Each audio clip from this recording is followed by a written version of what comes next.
Hola, ¿cómo están? Bienvenidos nuevamente al podcast del profesor Ángel Rosa sobre la actualidad política en Puerto Rico. Como siempre, agradezco que se suscriban y que me dejen sus comentarios. El último video que hicimos, pues ha tenido muchos comentarios y eso quiere decir que provoca, que es mi meta con estos pequeños episodios, pensamiento crítico, reacciones. Javier Ortiz, que estaba en unas reuniones en Washington estos días, me dice que la gente le comentaba en Washington, que lo conocían de este podcast. Es decir, que tenemos una audiencia que está ahí fiel y fija, y yo se los agradezco. Bueno, hoy quiero hablarles de algo que ha pasado un tanto bajo el radar o que, como suele suceder con tantas otras cosas, no le damos la importancia que tiene. Hace más o menos 2 semanas, una jueza federal de San Juan, la jueza María Anton Georgi Jordán, atendiendo una demanda que habían puesto 3 de los 6 miembros destituidos de la Junta de Supervisión Fiscal, ordenó restituirlos en sus puestos, o sea, devolverlos a su puesto, bajo la premisa de que el presidente Trump, al destituirlos a través de la oficina personal de la Casa Blanca, no había cumplido con los requisitos de la ley federal que creó la Junta, que se llama promesa, por sus siglas en inglés, y que no se había dado el proceso de justa causa, que según la jueza no solamente debía notificársele en las cartas la razón para la destitución, justa causa, también debía habérsele permitido el espacio para ellos contestar la justa causa. Y como ese proceso no se dio, una semana después la Casa Blanca emitió una segunda carta en la que entonces ponían las razones y la jueza dice, mire, la existencia de esa segunda carta de por sí es evidencia suficiente de que la primera acción no es legítima y que el presidente no tenía poder para lo que hizo. No es diferente lo que ha hecho la jueza Jordán a lo que han hecho otros jueces de distritos federales y algunos hasta del Tribunal de Apelaciones, deshaciendo mediante decisiones de los tribunales gran parte de las acciones del presidente Trump desde que llegó a la Casa Blanca esta segunda ocasión. Los despidos en el gobierno federal, la eliminación de las políticas de equidad y de igualdad y muchas otras. Pero tiene, sin embargo, la acción de la jueza una, un- una particularidad y es que está pasando juicio sobre una controversia al amparo de constitucionalmente de la cláusula territorial de la Constitución de los Estados Unidos, que dice que en los territorios el Congreso dispone su gobierno interno como lo entienda necesario, y hay otra serie de cláusulas constitucionales que no aplican precisamente porque tiene precedencia la cláusula territorial en la que el Congreso es el ente con poder absoluto. Porque si los miembros de la Junta hubiesen sido nombramientos federales comunes y corrientes, el presidente los hubiese escogido, los hubiese nombrado y el Senado los hubiese confirmado. Y en promesa, el proceso que se creó, para empezar, la Junta no es una entidad federal, aunque su nombramiento lo hace el Congreso y el presidente. Y en vez de ser lo que tradicionalmente se dispone, que es, como ya les dije, una selección, nombramiento y confirmación, es al revés. Los miembros de la Junta los seleccionan los congresistas, el líder de la mayoría en el Senado, el líder de la minoría en el Senado, el speaker de la Cámara, el líder de la minoría en el Senado, y uno solo lo escoge el presidente. Y entonces, en vez de ir a confirmación, lo que hace el presidente es notificar el nombramiento de algunas de las personas o de los candidatos que le son sugeridos por el Congreso. Es al revés, porque el nombramiento, el proceso empieza en el Congreso, no termina en el Senado como suelen ser los otros nombramientos. Pero no me quiero ir por ahí, porque esa es la parte técnica. Y la jueza en realidad no dispuso la controversia legal de esta petición que hacen los demandantes. La jueza lo que atendió fue un recurso provisional diciendo, en lo que este caso se dilucida, estas personas, si yo no las restituyo, pueden sufrir un daño irreparable. a una gestión y a su nombre, a sus prestigios, y yo, para evitar eso, en lo que se dilucía los voy a restituir. Y así ha devuelto a 3 de los 6 miembros destituidos, que con el que había quedado, que Trump no destituyó, hacen 4 miembros, y eso permite que la Junta con 4 miembros, dice su reglamentación interna, esté completamente operacional. Muy bien, poco después de eso, la Junta de Supervisión Fiscal y su director ejecutivo, Robert Mujica, que han cogido un segundo aire luego de haber estado casi desaparecidos y contando los días para su despido, pues han comenzado nuevamente su proceso de fiscalización a los procesos administrativos en esta administración de Jennifer González, y mandaron 2 notificaciones. Una al Departamento de Salud, apercibiéndolos de que bajo su óptica un proceso de contratación de la compañía Subo Technologies que se dio para la emisión de los certificados que emite el Departamento de Salud, certificados de nacimiento y otros, de defunción y otros, no cumplió con las reglas de la competencia, no hubo subasta, y que a la Junta le parecía que ese proceso se debía llevar a cabo. Por lo tanto,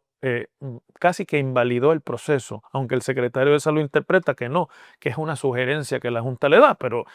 lo que hace es básicamente decir: este contrato está plagado de irregularidades, y ya ese contrato ha sido bastante controversial en la discusión de cómo se llegó a él mediante, habiendo descartado, debo decir, a otra compañía que era la que ejercía esos servicios. Es un contrato que en términos generales es de $5 nominal, pero que la Junta dijo: no, yo lo voy a supervisar porque el monto de los fees que esta gente van a cobrar por los certificados asciende a casi $7 millones, y aunque eso está por debajo de la línea de los $10 millones en la que yo intervengo, como yo soy el que mando, yo quiero intervenir en este contrato. Y la otra notificación que hicieron, una aún más seria, es haber por segunda vez denegado el contrato a la firma New Fortress Energy del suplido de gas licuado a las plantas de la Autoridad de Energía Eléctrica, las plantas generatrices que operan en el norte de Puerto Rico, entiéndase la central Palo Seco y la central San Juan. Es la segunda vez que la Junta deniega ese contrato y no lo aprueba. El primer contrato contenía unas disposiciones realmente leoninas. Básicamente decía: mira, por los próximos 15 años nosotros le vamos a pagar $20 mil millones a esta compañía para suplir el gas. Le tenemos que pagar el gas aunque no lo utilicemos, y además vamos a permitirle que ellos sean los únicos que decidan qué barcos entran o no entran al terminal, porque ellos tienen control absoluto. Como resultado de la primera denegatoria, el gobierno volvió a la mesa de negociación. Es un contrato particular porque en realidad se da una contratación entre 2 empresas privadas que son del mismo dueño, New Fortress y Genera PR, y en la que el gobierno, por no ser parte contratante directamente, interviene por el conflicto de intereses, que es que una compañía se contrate a sí misma para el monopolio de un servicio, que es el suplido de gas más la generación de electricidad con ese gas, con una compañía, un tercero, se llama un 3PPO en inglés, que preside el licenciado Osvaldo Carlos, y que se supone que representen al interés público para evitar conflictos de interés ahí. El resultado ha sido un segundo contrato. En vez de por 15 años, por 7, y en vez de $20 mil millones, por $4 mil millones. Es decir, que miren ustedes, si el primero era leonino, que en cuestión de sentarse en la mesa otra vez, una segunda negociación ha cortado el tiempo a la mitad de la obligación de contrato, y además ha rebajado $16 mil millones en esa contratación. Es inexplicable, evidentemente. Pero además hay un issue, y es que, como ya les dije, esta compañía también tiene uso exclusivo del muelle en el que se descarga el gas en San Juan, porque el gobierno en 2018 hizo un acuerdo con ellos a cambio de unas construcciones allí, le entregó el usufructo exclusivo de ese muelle. Y la Junta había cuestionado esto, y el gobierno había anunciado que en el nuevo contrato se había logrado romper ese monopolio. Y la Junta dice en su carta: el contrato que me remitieron no dice lo que el gobierno está diciendo que dice. lo que quiere decir que el anuncio que hizo el gobierno y que hizo la Fortaleza es un anuncio básicamente inexacto, por decir una palabra simpática, por no decir que no es verdad. Y eso pues ha generado una serie de aprieta y afloja. La gobernadora está irada y pide que la Junta acabe, que ya le explicaron qué es lo que hay aquí. La Junta hasta ahora no ha dicho nada. Pero les hago todo esto para decirles que no tengo la menor duda de que la decisión de la jueza le ha dado un segundo aire a la Junta y además ha extendido la vida. Cuando los bonistas y los que confabularon para su destitución, entre ellos los directivos de New Fortress Energy, cuando se les negó el primer contrato de gas, pensaron que ya tenían resuelto el que se iba a la Junta y Trump iba a nombrar a los que ellos quisieran allí en esa Junta. El proceso no solamente que no se ha dado y todavía Trump no ha nombrado a nadie o no ha escogido a nadie, y en segundo lugar,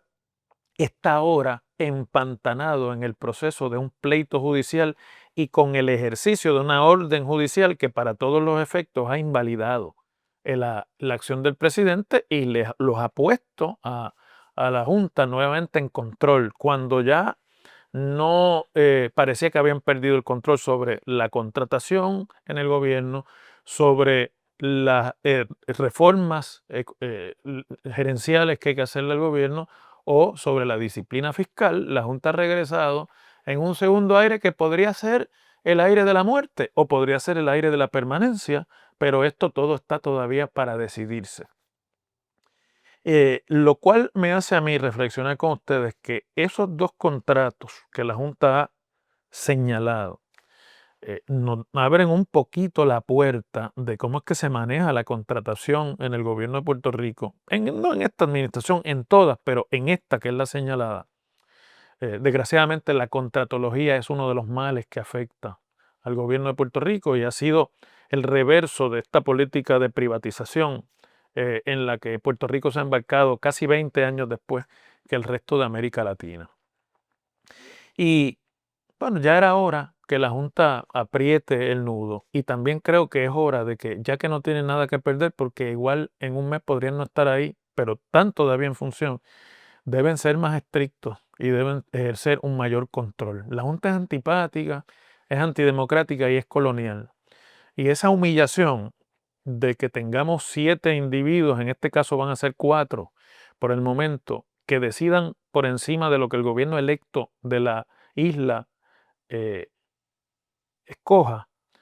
no tiene ninguna otra forma de justificarse si no es para hacer un mejor uso de los recursos públicos y para cerrar un poco la posibilidad de la corrupción. Y eso es precisamente lo que en 7 años la Junta ha sido tímida y no ha hecho.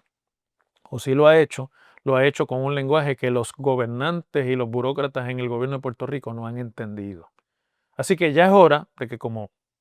podrían cesar mañana, no tienen nada que perder, se pongan a controlar. Seguimos mañana.